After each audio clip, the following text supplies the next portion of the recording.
Our topic for today is medical marijuana, and our speakers are Elizabeth, Miriam, Lisa, and Paige. So I think before we segue into, the recent history of medical marijuana policy and legislation, it's important for us to let you know what this actual podcast is going to be about. And so today's talk will be on the recent history of medical marijuana policy and legislation, how various states' medical marijuana laws work, critique the thinking of medical marijuana policies, explore the influence of cannabis on neurological functioning, development when use is initiated at various stages of development, and then how does that influence your critique and conceptualization of medical marijuana laws? And also, finally, we'll talk about the impact of legalization on people who have been in court involved for marijuana-related crimes. Before we continue, we would like to show a short video on the history of medical marijuana.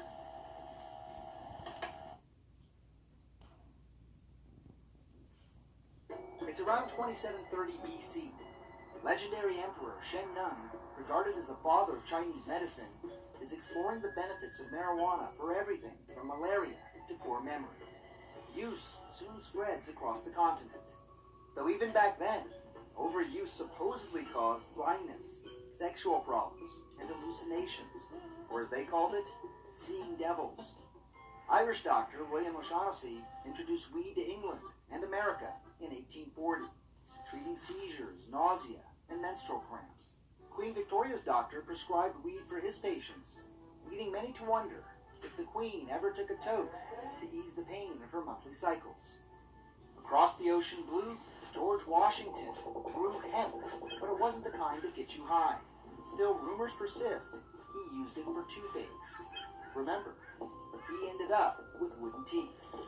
Soon, weed was in all sorts of medicines. A paste treated corns on the feet, cannabis cigarettes for asthma attacks, cough mixtures given to both adults and children. Books at the time listed dozens of medical uses for weed, but it didn't last. In the early 1900s, laws designed to crack down on heroin and cocaine began to target marijuana, and public hysteria grew. The campy 1936 film Reefer Madness popularized weed's negative image. If you want a good stroke, try one of these. Showing stoned teens attempting to rape and kill, going insane, and committing suicide. Soon, marijuana possession and distribution were illegal. And in 1970, marijuana was classified as a Schedule I drug, with a high potential for abuse and no accepted medical use. Hello, my name is Elizabeth, and I will be talking about the Illinois medical marijuana policy and legislation. On May 31st, 2019, the Illinois House approved, with a vote of 66 to 47, the Cannabis Regulation and Tax Act, which legalizes marijuana. This makes Illinois the 11th state to legalize marijuana for adults and the first to approve legal sales. Now, starting January the 1st, 2020, adults 21 or older could possess cannabis and purchase cannabis products in licensed stores. Now, there is a limitation on possession, such as you could have either 30 grams of raw cannabis or cannabis-infused products containing no more than 500 milligrams of THC, which is a psychoactive compound in marijuana. Now, this compound produces the high feeling when marijuana is either smoked or is eaten in foods. Or you can have 5 grams of cannabis product in concentrated form. Now, there is also a component for non-residents. The non-residents can purchase half the amount of the residents, which means you can only have 15 grams of cannabis, 250 milligrams of THC in cannabis-infused products, and 2.5 grams concentrated cannabis product. Now we're going to take a look at other states in reference to the medical marijuana law. Let's take a look at Nevada. Nevada states that an individual must register as a medical marijuana patient, and his or her doctor must certify that individual and clarify that the patient is suffering from one or three conditions. The conditions range from AIDS, cancer, glaucoma, PTSD, seizures, severe nausea, and severe pain. The patient can purchase marijuana from a registered marijuana dispensary or a registered caregiver, or they can grow their own if they live more than 25 miles from an operating medical marijuana dispensary. Let's take a look at Florida. Of course, the patient must register and also must be suffering from one or more conditions. Pretty much the same list as Nevada. However, Florida also has Crohn's disease, Parkinson's disease, and terminal condition that must be diagnosed by their doctor. Also, Florida has that the patient can purchase marijuana from a registered marijuana dispensary. Their dispensaries are called medical marijuana treatment centers. Now, let's take a look at Rhode Island. Pretty much the same conditions, that the patient must register and have one or more conditions. The lists look the same as Nevada and Florida. However, Rhode Island also lists hepatitis C. With Rhode Island, once registered, the patient is permitted to cultivate up to 12 immature, non-flowering marijuana plants and up to 12 mature flowering marijuana plants. Each plant must be valid with a tag issued by Department of Business. The patient can also purchase marijuana products from 3 states' licensed dispensary. Now keep in mind, not all states welcome the marijuana law, such as Mississippi. The first offense, possession of 30 grams or more, is punishable by $250 fine instead of jail. However, let's take a look at Arkansas. Now, they had little or no interest in changing their law or legalizing marijuana, despite the increased interest from around the country. Their law states possessing less than 4 ounces of marijuana is a misdemeanor, carrying up to 1 year in jail and fine up to $2,500.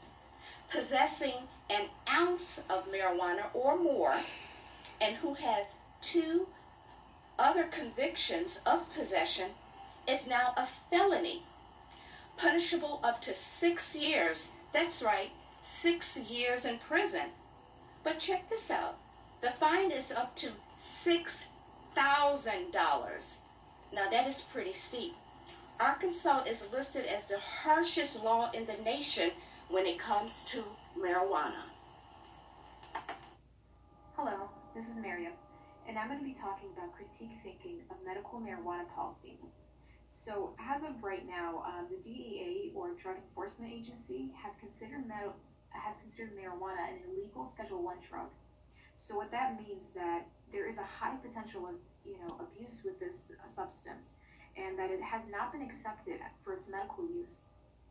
And while there are people who might disregard it or might be against medical marijuana, there has been medicinal effects that have been proven with various populations. So from cancer patients who are using this because of the nausea and vomiting they're experiencing from chemotherapy, to individuals with Parkinson's with their hand tremors. There are so many different benefits with medical marijuana, and the medicinal effects have been proven. And so the second part about critique thinking of medical marijuana policies is that when marijuana is actually legalized, or even just discussions of legalization, there's a lot of questions that are raised.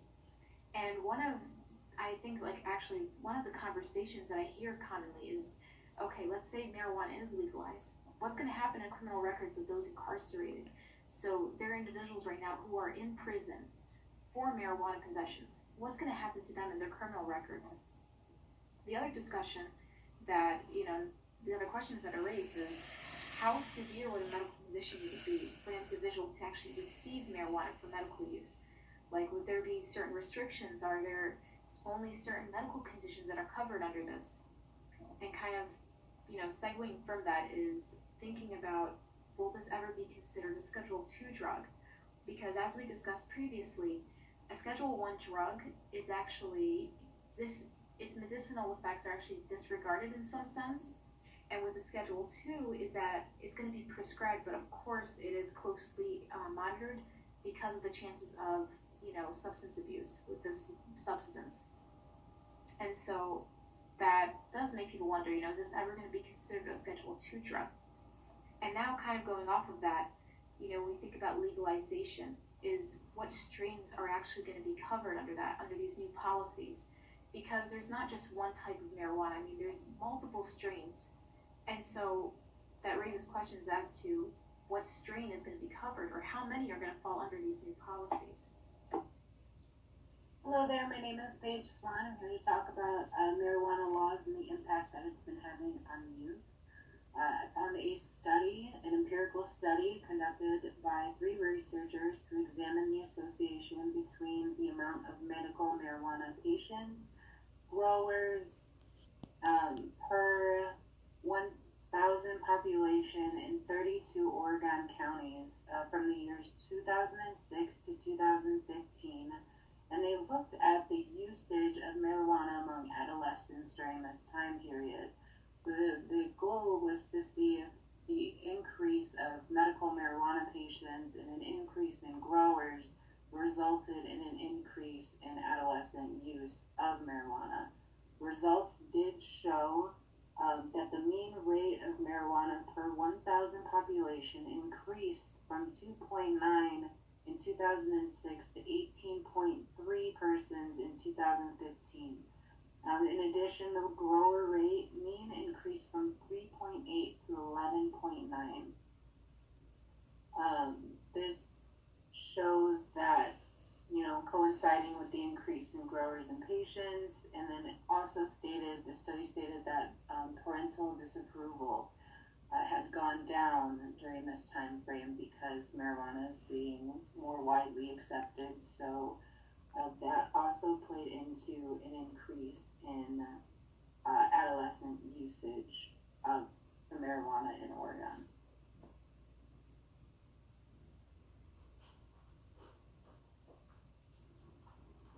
All right, looking at the impacts of marijuana on the prenatal brain. So according to the study I found, marijuana use during pregnancy occurs in about 5% of the population. This exposure can alter the endocannabinoid signaling pathways and can weaken the fetal neural architecture, which can result in neurobehavioral and cognitive impairments in the long run. In addition, with the weakening of the fetal neuronal architecture, when THC binds to cannabinoid-1 receptors during pregnancy, it can alter central dopamine and opioid transmitter system development, which regulates reward and motivation. This exposure can lead to an increased vulnerability for future drug use. In addition, in utero exposure to THC might lead to fetal growth restriction, increased startle reflexes, tremors, impaired memory, and visual motor discoordination later in life. Therefore, marijuana exposure during pregnancy can have long-lasting effects on the child's brain.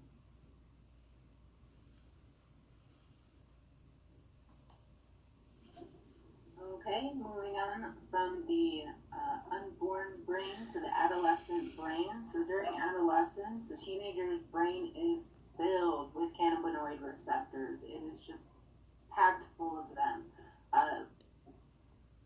Long-term use of marijuana can disrupt the white matter connectivity in the brain. When THC stimulates the high concentration of the cannabinoid receptors, the various parts of the brain are affected, which in turn affect different areas of functioning.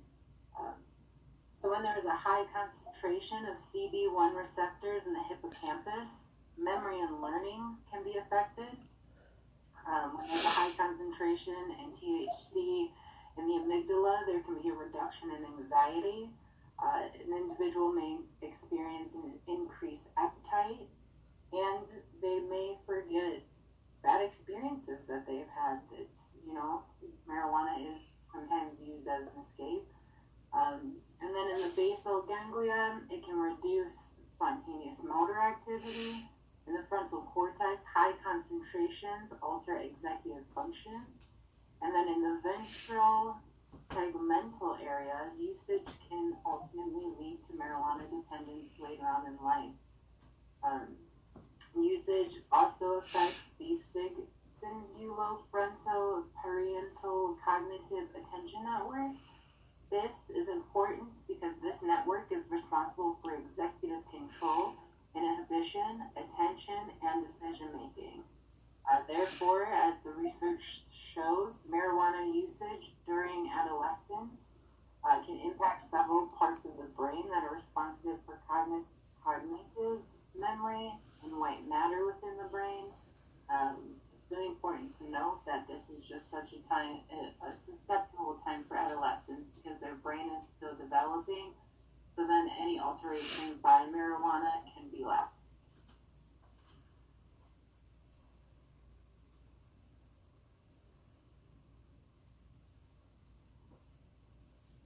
And here is a video on the impact of marijuana in adolescents as legalization becomes increased within the United States.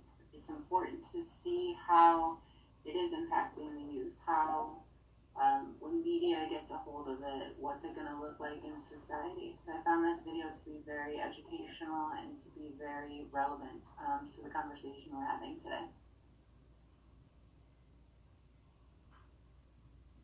Youth who are using marijuana at the same level as an adult using marijuana are at twice the risk of developing an addiction.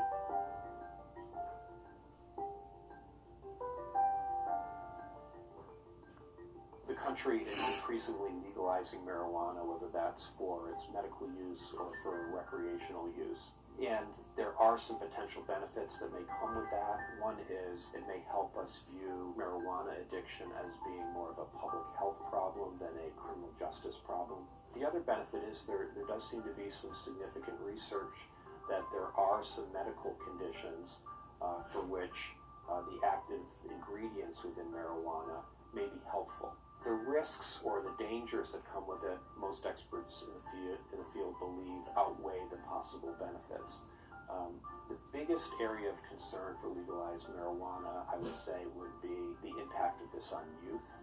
Youth who are using marijuana at the same level as an adult using marijuana are at twice the risk of developing an addiction. While it may be safe for some adults to be using this in a controlled way, for teens it really isn't, because the brain is developing and is much more susceptible to addiction, and so you have double the risk of becoming addicted to marijuana if you're a kid, if you're using it at the same level that your parents are. The other major areas of concern with legalization of marijuana is going to be the incidence of drug driving, and particularly the co-occurrence of drug driving with drunk driving. The combination of marijuana and alcohol really exacerbates someone's ability to drive safely. Probably the biggest area is if it's legalized, then tobacco companies and other big business is going to be getting involved in the promotion of this, and we've seen the effects of that on the health of Americans with our two legal substances, alcohol and tobacco. Once big tobacco or other corporate interests get behind the marketing of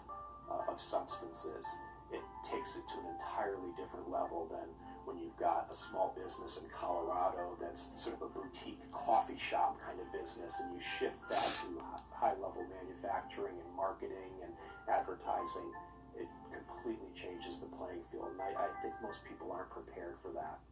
This is Lisa. I'm going to talk about the impact of legalization on people who have been court involved for marijuana-related crimes. Some individuals believe that there will be a negative impact if marijuana is legalized. Some negative impacts can include greater use of the drug and will lead to an increase in crime. One concern of the legalization of marijuana will be the greater use of the drug. Some individuals believe that by legalizing marijuana, the drug will be used more. Marijuana, despite its criminalization, is widely used already. According to NORML.org, marijuana follows a more occasional use pattern, once a week or once a month. Since marijuana is at best low risk to addiction, and the most usually will wean themselves off the drug, it's unlikely that making it more available would have a significant increase on these well-established patterns. According to NORML.org, if one looks at selected studies on jurisdictions that have decriminalized the drug, the evidence is either no increase or a slight increase amongst those segments most likely to use the drug. Another concern is the increase in crime if marijuana is legalized. With the increase of crime, there would be an increase in the need of criminal justice. According to NORM.org, there is little evidence of a direct link between marijuana use and criminal behavior. David Boyum and Mark Lehman, in their review of drugs, note that marijuana is the least likely drug to generate criminal activities. This is due to the method of dealing, amount of drug required to get high, and the fact that high itself is highly unlikely to trigger violence. Other individuals believe that legalizing marijuana will have a positive impact on the nation. The positive impact would include saving money, earning money, and a lower arrest rate. By legalizing marijuana, the nation would be saving money in many different areas. This would include police enforcement, laws, and courts. By not reinforcing marijuana crimes, there would be money saved for other crimes. The Drug Alliance states that there were at least $47 billion spent annually in the U.S. on the war drug. By legalizing marijuana, many states have and will profit in tax revenue. Colorado and Washington already have shown increases. Colorado earned $135 million in 2015, and most of that money is going to schools. Washington has earned $70 million in revenues in just the first year of sales. If marijuana crimes were not labeled as crimes, then there would be a lower arrest rate for the U.S. The Criminal Justice Policy Foundation states that there are 700,000 arrests each year for cannabis violations, and almost 90% of those are possession. There are many different penalties for marijuana-related crimes, and the penalties can vary. Depending on the amount of marijuana an individual has, the penalties could become more severe. For an individual, one penalty of marijuana are fines.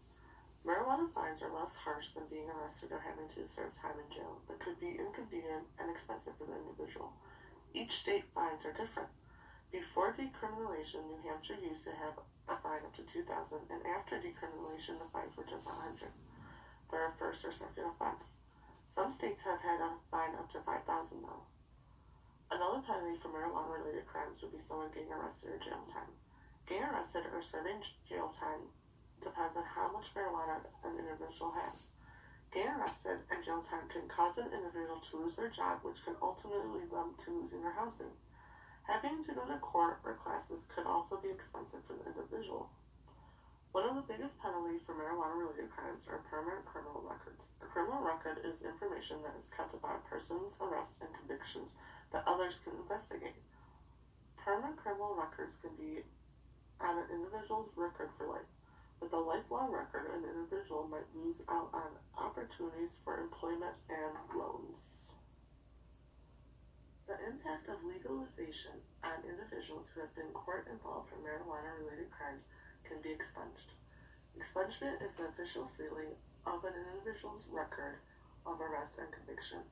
This must be done by a court of law and serves the purpose of making such records unavailable to people doing a background check.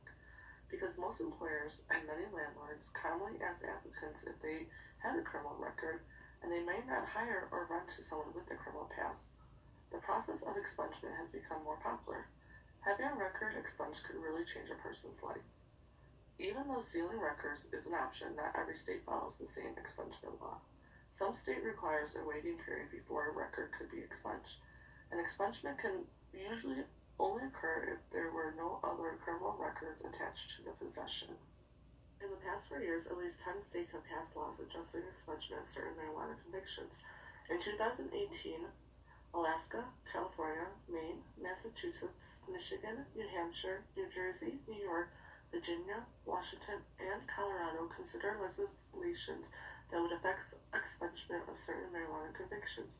California measures was the only one that passed. Massachusetts allows the sealing of records for offenses that are no longer crimes. Therefore, a past criminal case for possession of marijuana under 2 ounces can be sealed without a waiting period. New Hampshire amended 2 years the waiting period for petitioning for annulment of a misdemeanor marijuana or harsh offense. Colorado now allows defendants convicted of misdemeanor offenses for use or possession of marijuana to petition to seal criminal records if offense would not have been a crime if committed on or after December 10, 2012. This slide includes our first page of references. This slide includes our second page of references.